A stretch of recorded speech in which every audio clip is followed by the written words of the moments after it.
আমি আপনাদেরকে বলেছিলাম প্রায় 8 রকম বাধার সম্মুখীন হয়েছেন রাসূল সাল্লাল্লাহু আলাইহি ওয়াসাল্লাম।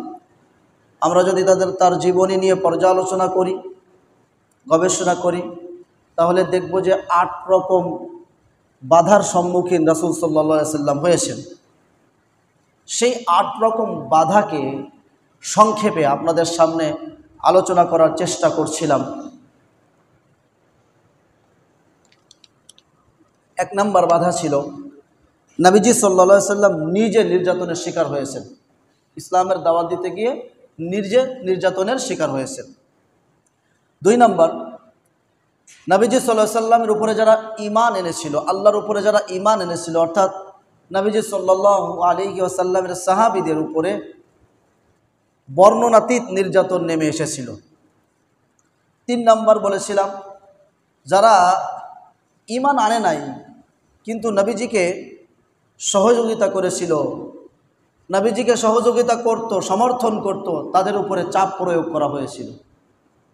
3 নম্বর বলেছিলাম, মিথ্যা অপবাদ দেওয়া হয়েছিল রাসূলের উপরে বিভিন্নভাবে। 4 নম্বর মিথ্যা অপবাদ। 5 নম্বর, আন্তর্জাতিক মহলে ইসলাম প্রচারে বাধা দেওয়া হয়েছিল। 6 নম্বর, আজকে 5 নম্বর থেকে 8 নম্বর পর্যন্ত বলার চেষ্টা করব।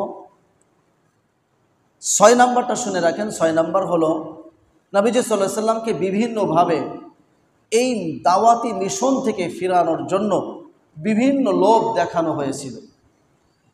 7 নম্বর, যখন কোনো লোভে কোনোভাবে নবীজি সাল্লাল্লাহু আলাইহি ওয়াসাল্লামকে আটকানো যায়নি, তখন তাকে বয়কট করা তথা জেলখানার মধ্যে আবদ্ধ করা হয়েছে। 8 নম্বর, নবীজি সাল্লাল্লাহু আলাইহি ওয়াসাল্লাম যখন সব কিছু বাদ দিয়ে ভিন দেশে ভিন্ন জায়গায় যখন দাওয়াতের কার্যক্রম চালু করেছেন, তখন সেখান থেকে বর্ণনাতীত জুলুমের শিকার হয়েছেন তথা তায়েফের ময়দান। এই কয়েকটা বিষয় একজন দায়ী যে ইসলামের দাওয়াত দিবে, সেই দায়ী এই 8টা বিষয়ের কোনো একটা বিষয়ের সম্মুখীন তাকে হতে হবে। সর্বোপরি নবীজি সাল্লাল্লাহু আলাইহি ওয়াসাল্লাম সব কিছুতে ধৈর্যের অটল পাহাড়ের সম ধৈর্য নিয়ে রাসূল সাল্লাল্লাহু আলাইহি ওয়াসাল্লাম আল্লাহ রাব্বুল আলামিনের সাহায্য নিয়ে সকলের সামনে একা দাঁড়িয়ে গিয়েছিলেন, যার কারণে আজ পর্যন্ত ইসলামের বিজয় এখনও আছে, সামনে কিয়ামত পর্যন্ত থাকবে।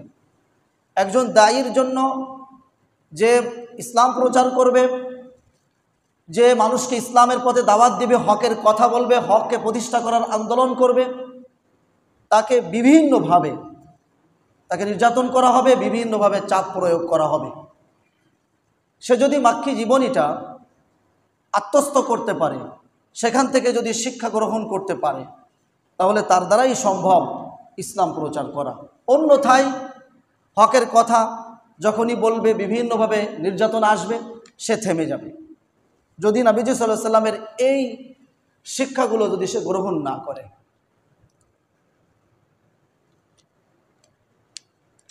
সম্মানিত মুসল্লি ভাইরা, আজকে 5 নম্বর আলোচনা, নবীজি সাল্লাল্লাহু আলাইহি ওয়াসাল্লামের আন্তর্জাতিক মহলে ইসলাম প্রচারে সাহাবীদের পক্ষ থেকে বাধা প্রদান।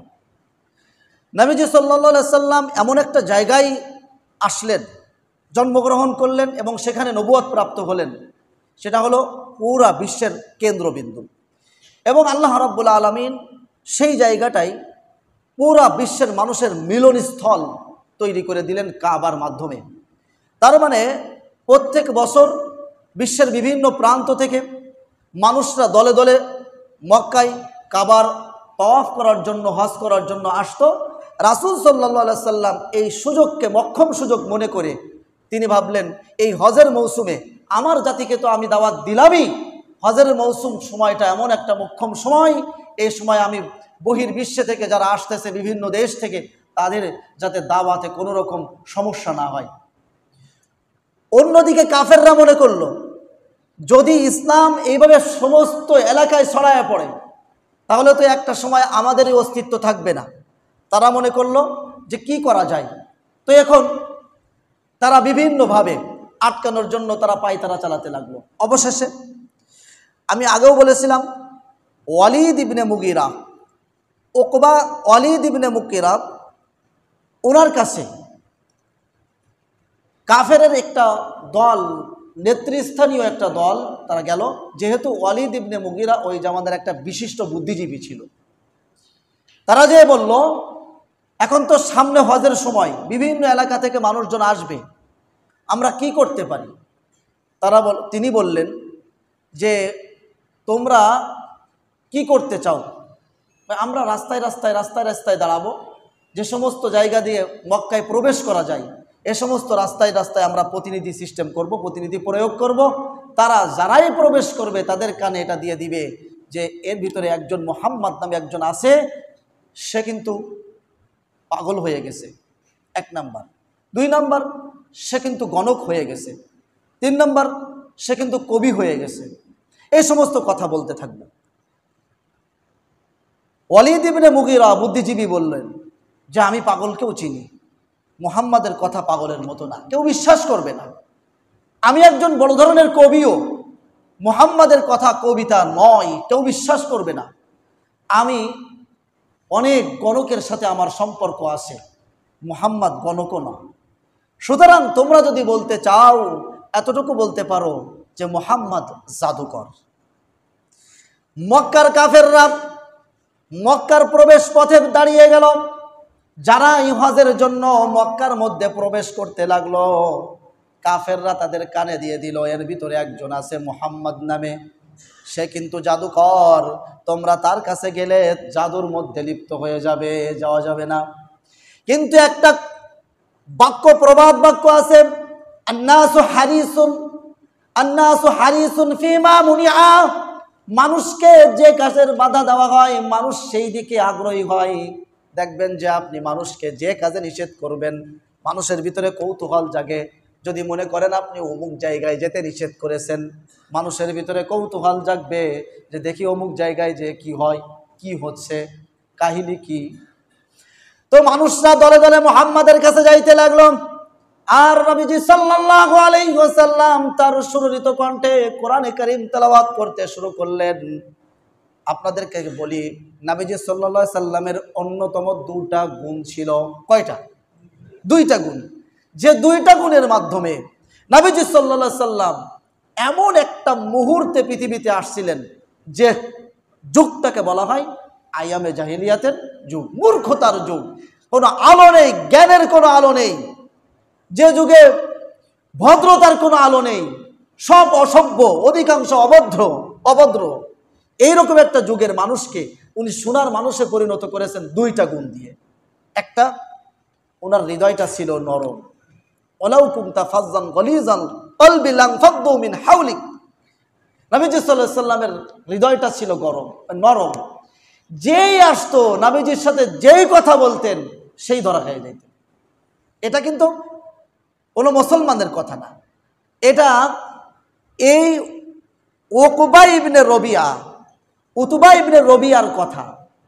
উতবা ইবনে রবিয়া যে নবীজি সাল্লাল্লাহু আলাইহি সাল্লামের একজন বড় ধরনের শত্রু ছিল, তার মুখেরই কথা যে নবীজির কথার মধ্যে আকর্ষণ রয়ে গেছে, নবীজির কথার মধ্যে, মুহাম্মাদের কথার মধ্যে এমন আকর্ষণ রয়ে গেছে যেই শুনে সেই তার প্রেমে পড়ে যায়। তো নবীজি সাল্লাল্লাহু আলাইহি সাল্লামের অন্যতম একটা গুণ ছিল নরম। দিলটা অনেক নরম, সবার জন্য নরম, কাফেরদের জন্যও নরম, মুসলমানদের জন্যও নরম, প্রতিবেশীর জন্যও নরম, মানুষের জন্য নরম, মানুষ বাদ দিয়ে মাখলুকাতের জন্যও নরম, পুরো পৃথিবীবাসীর জন্য রহমাতুল লিল আলামিন। এই একটা গুণ যারা আজকে দায়ী হবেন, দায়ী ইসলামের পথে দাওয়াত দিবেন, এই গুণটা তাদের অন্যতম জরুরি একটা গুণ, নরম, হৃদয় নরম হওয়া। 2 নাম্বার, নবীজি সাল্লাল্লাহু আলাইহি সাল্লাম মানুষকে যা বলতেন সেটা নিজে আগে আমলে পরিণত করতেন। বর্তমানে মানুষজন মানুষকে উপদেশ দেয়, নিজে সেটা আমল করে না। নবীজি সাল্লাল্লাহু আলাইহি সাল্লাম কাউরে নফল নামাজের জন্য বললে নবীজি সাল্লাল্লাহু আলাইহি সাল্লাম এমন নফল নামাজ পড়তেন যে পা ফুলে যেত। ওই রকম নফল নামাজ আর কেউ পড়তে পারবে না। রোজার জন্য যদি কেউ বলতেন রাসূল, রোজার জন্য, নফল রোজার জন্য, আর নবীজি সাল্লাল্লাহু আলাইহি সাল্লাম এমন রোজা রাখতেন, ওই রোজা রাখাও নিষেধ, ইফতারি ছাড়া রোজা। তার মানে নবীজি সাল্লাল্লাহু আলাইহি সাল্লাম কাউকে কোনো কিছু বললে সেটা নিজে আগে আমলে পরিণত করতেন। এই দুইটা গুণ পুরা পরিবেশকে ভিন্ন পরিবেশে রূপান্তরিত করে দিল। মানুষজন যারা হত্যা, রাহাজানি, ব্যভিচারের মধ্যে লিপ্ত, চুরি, অভদ্রতার মধ্যে লিপ্ত, তারাই সোনার মানুষ হয়ে গেল এই দুইটা সিফাতের কারণে। তারাই নবীজির কাছে আসতেন এই দুইটা সিফাতের কারণে। সমস্ত মানুষরা নবীজির সাথে থাকতে পছন্দ করতেন।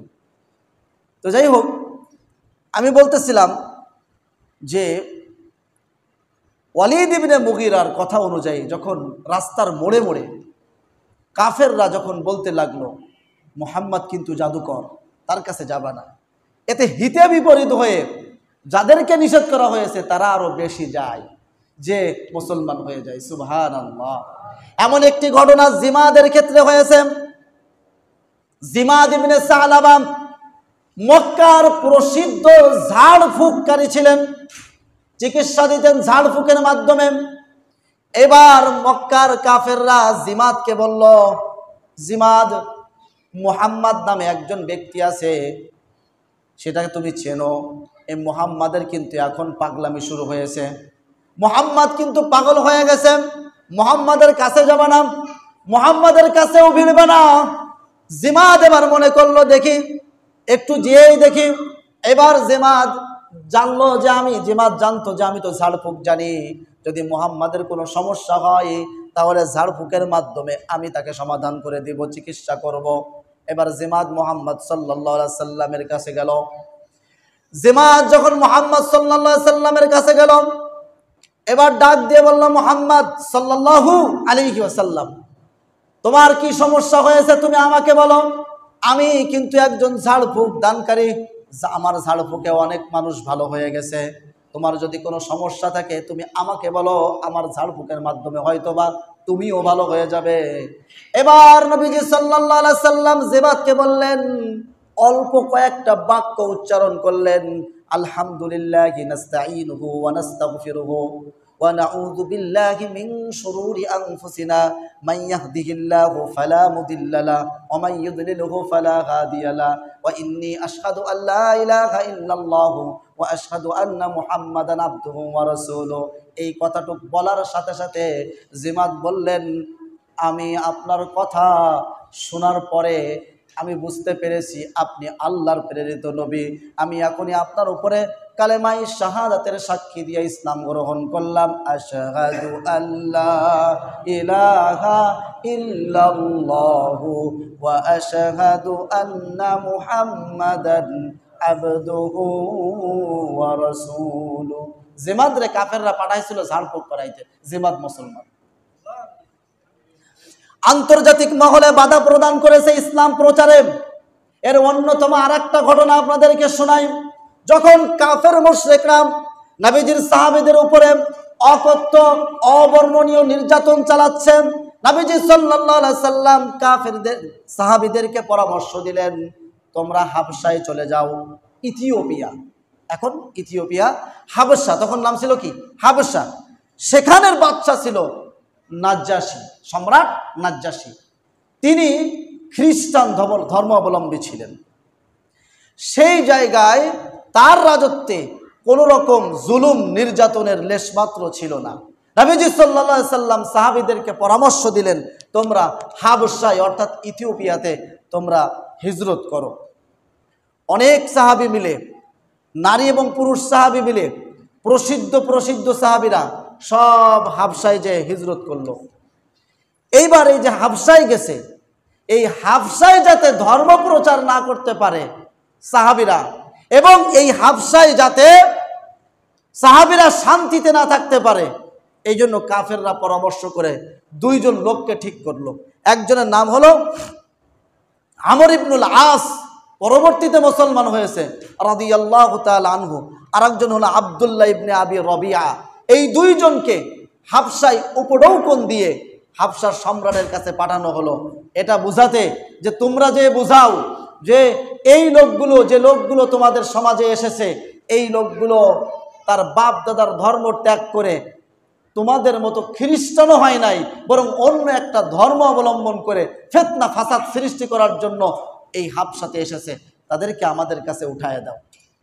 বুঝতে পেরেছেন আন্তর্জাতিকভাবে কিভাবে ইসলামকে বাধা প্রদান করা হয়েছে? সাহাবারা অন্য দেশে গেছে, অন্য দেশে যাওয়ার পরেও তাদেরকে শান্তিতে থাকতে দেয় নাই। আমর ইবনুল আস রাদিয়াল্লাহু তাআলা আনহু, আব্দুল্লাহ ইবনে আবি রবিআ, দুইজন নাজ্জাশী বাদশার সামনে, তার সভাসদদের সামনে, আগে তাদের মন্ত্রীবর্গের সামনে কথা বলল আমরা রাজার জন্য, বাদশার জন্য উপঢৌকন নিয়ে এসেছি, তবে একটা শর্ত আছে, আমরা যাদের ব্যাপারে কথা বলতে এসেছি তাদেরকে যেন বাদশা কিছু জিজ্ঞাসা না করে আমাদের কাছে উঠায় দেয়। নাজ্জাশী বলল, না না, এর শর্ত আমি মানতে রাজি না। আমি তাদের কাছে আগে শুনবো যে কি কারণে, কি সমস্যা। তাদেরকে, সাহাবীদেরকে ডাকা হলো। জাফর ইবনে আবি তালেব, নবীজি সাল্লাল্লাহু আলাইহি সাল্লামের চাচাতো ভাই, তাকে জিজ্ঞাসা করা হলো, কি জন্য তোমরা, কোন ধর্ম অবলম্বন করেছো আর কি জন্য এখানে হিজরত করে এসেছো? এবার জাফর ইবনে আবি তালেব বলল, আমরা একটা সময় ছিলাম, আমরা মূর্তি পূজা করতাম, আমরা প্রতিবেশীর হক আদায় করতাম না, আত্মীয়তার সম্পর্ক ছিন্ন করতাম, আমরা ব্যভিচারে লিপ্ত ছিলাম, ডাকাতি, চুরি, হত্যা, রাহাজানির মধ্যে ছিলাম। হঠাৎ আমাদেরই বংশের মধ্যে একটা লোক, যার ব্যাপারে আমরা, যার আমানতদারিতার ব্যাপারে, যার সদাকতের ব্যাপারে, যার সত্যবাদিতার ব্যাপারে আমরা অবগত, এমন একজন লোক আল্লাহর প্রেরিত দূত হয়ে আমাদের মাঝে আসলেন। এরপরে আমাদেরকে দাওয়াত দিলেন, আমরা এখন আর চুরি করি না, আমরা ডাকাতি করি না, আমরা প্রতিবেশীর হক আদায় করি, আমরা আত্মীয়তার সম্পর্ক বজায় রাখি, কাউকে অন্যায়ভাবে আঘাত করি না, আমরা নিচু শ্রেণীর মানুষদেরকে আমরা হত্যা করি না, আমরা নির্যাতন করি না, এটা হলো আমাদের অপরাধ। নাজ্জাশী বললেন, না না, এটাই তো সেই ধর্ম যে ধর্মের কথা ইনজিলের মধ্যে রয়েছে, এরা হকের উপরে আছে, সুতরাং তোমাদের সাথে আমরা এদেরকে দিতে পারি না। তাদেরকে আর দেওয়া হলো না। এটা হলো আপনার আন্তর্জাতিকভাবে ইসলাম প্রচারে বাধা প্রদান করেছে কাফের মুশরিকরা। সম্মানিত মুসল্লি ভাইরা, এরপরে যখন আন্তর্জাতিকভাবে ইসলাম প্রচারে বাধা প্রদান করেও যখন কোনো লাভ হয় নাই, তখন এবার নবীজি সাল্লাল্লাহু আলাইহি সাল্লামকে লোভ দেখানো শুরু করেছে। এর অন্যতম একটা ঘটনা আপনাদের সামনে প্রকাশ করি। উতবা ইবনে রবিআ, কাফেররা তারা দারুন নদওয়ার মধ্যে, পরামর্শ সভার মধ্যে আলোচনা করলো যে নবীজি মুহাম্মদকে তো কোনো রকমই থামানো যাচ্ছে না, তাহলে এক কাজ করা যাক, আমাদের মধ্যে থেকে বয়োবৃদ্ধ এবং বুদ্ধিজীবী উতবা ইবনে রবিআকে আমরা মুহাম্মাদের কাছে পাঠাই বিভিন্ন রকমের প্রস্তাব দিয়ে। 4টি প্রস্তাব করল। 1 নম্বর প্রস্তাব, উতবা ইবনে রবিআ যে নবীজি সাল্লাল্লাহু আলাইহি সাল্লামের কাছে যে বলল, মুহাম্মদ, তুমি যে প্রস্তাব, তুমি যে প্রচার, যে বিষয়ের প্রচার করতেছ, যদি তোমার চাহিদা এই থাকে যে তুমি এর মাধ্যমে সম্পদশালী হতে চাও, আমরা মক্কার লোকেরা সব থেকে ধনী তোমাকে বানায় দেব, তুমি এর থেকে ফিরে থাকো।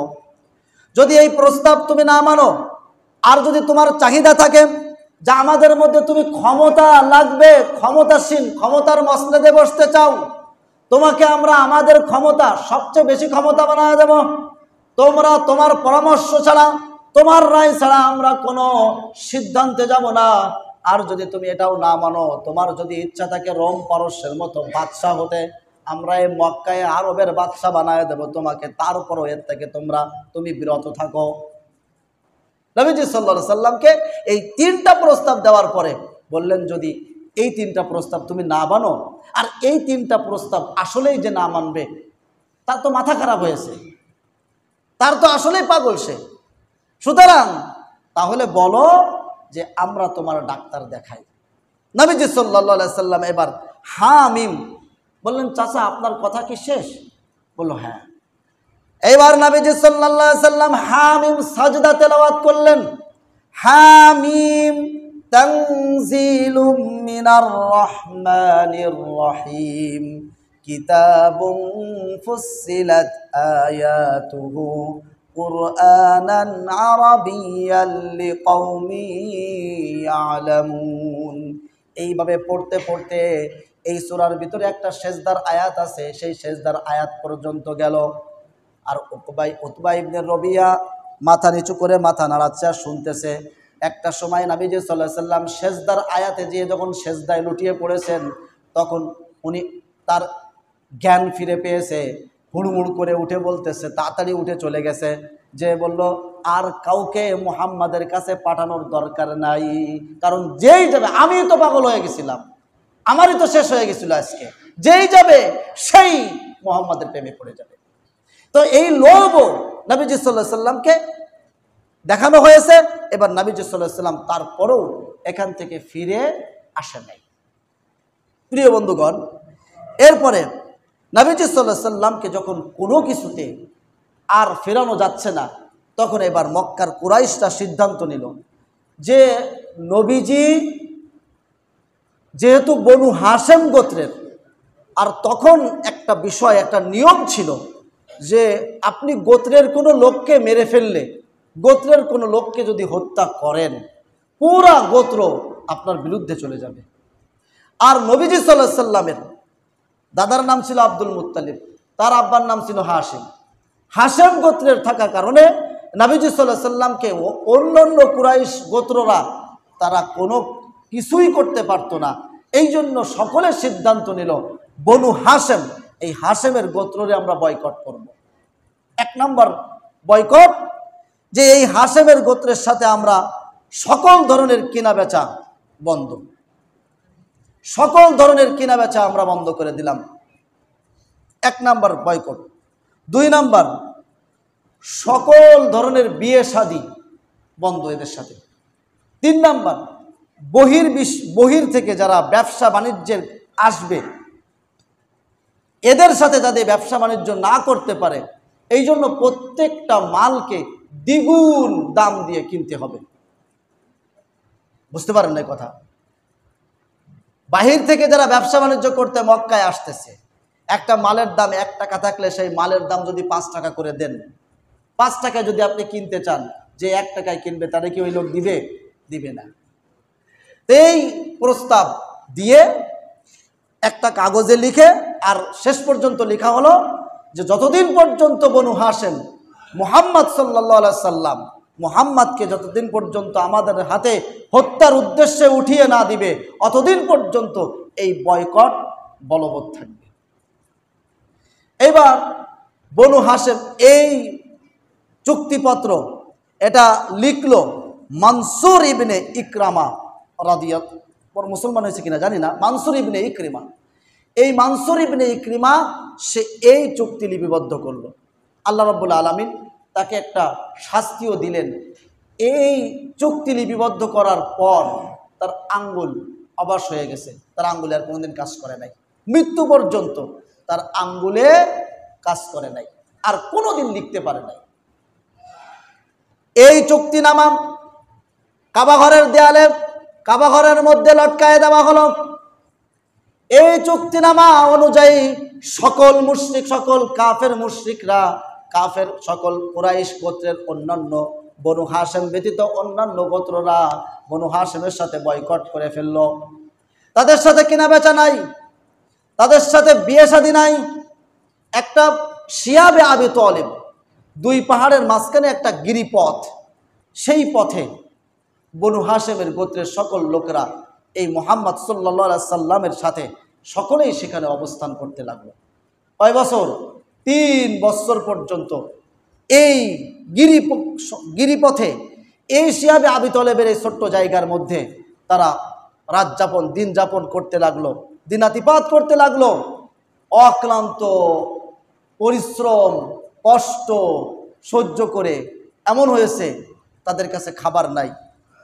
সাদ ইবনে আবি ওয়াক্কাস রাদিয়াল্লাহু তাআলা আনহু, তার একটা ঘটনা, তিনি বললেন, আমি রাত্রে প্রাকৃতিক প্রয়োজনের জন্য আমি রাতের বেলা উঠে একটা জায়গায় গেলাম, হঠাৎ একটা চামড়া পাইলাম। কিসের চামড়া আমি জানি না, শুকনা চামড়া। এই চামড়া নিয়ে আমি ক্ষুধার যন্ত্রণায় এই চামড়াগুলো ভিজায় ভিজায় পানিতে সেই পানি আমি খেয়েছি। বুঝতে পেরেছেন? বাচ্চাগুলোর অবস্থা এমন, খাবার নাই, মুসলিম বাচ্চাগুলো হাহাকার কান্নাকাটি করতেছেন, মায়ের বুকে দুধ নাই। এই দুধ আনার জন্য মায়েরা বাবলা গাছের পাতা চিবায় চিবায় খাইতো, বাবলা গাছের পাতা চিবায় চিবায় খাইতো। এইরকম ঘটনা বর্তমানে ঘটতেছে কিনা? কোন জায়গায় ঘটতেছে বলেন? ফিলিস্তিনে, গাজার মধ্যে। ফিলিস্তিনের বর্তমান এমনভাবে বয়কট করা হয়েছে, তাদেরকে এমনভাবে অবরুদ্ধ করা হয়েছে যে কোনো ত্রাণও তার ভিতরে পৌঁছানো সম্ভব হচ্ছে না। গতকালকের একটা প্রতিবেদন দেখতেছিলাম যে এই ফিলিস্তিনিদের উপরে বর্বর এই হামলার জন্য ইসরায়েলকে প্রায় 50টা দেশ সহযোগিতা করেছে। 50টা দেশ। এটা কেমন যেন একটা ব্যবসা। আমি যেটা বুঝলাম, ইসরায়েলের কাছে 50টা দেশ অস্ত্র বিক্রি করেছে এই হামলার মাধ্যমে। বুঝেন ভাই? এর ভিতরে সবচেয়ে আফসোসের বিষয় হলো যে এর ভিতরে মুসলিম দেশও আছে, যারা এই মানুষগুলোর উপরে অবরুদ্ধ নিরস্ত্র এই নিরীহ এই বাচ্চা আর শিশু আর এই মা বোনদের উপরে হামলা আর নির্যাতন করার জন্য, বোম্বিং করার জন্য মুসলিম দেশের প্রধানেরাও ইসরায়েলের কাছে অস্ত্র বিক্রি করেছে।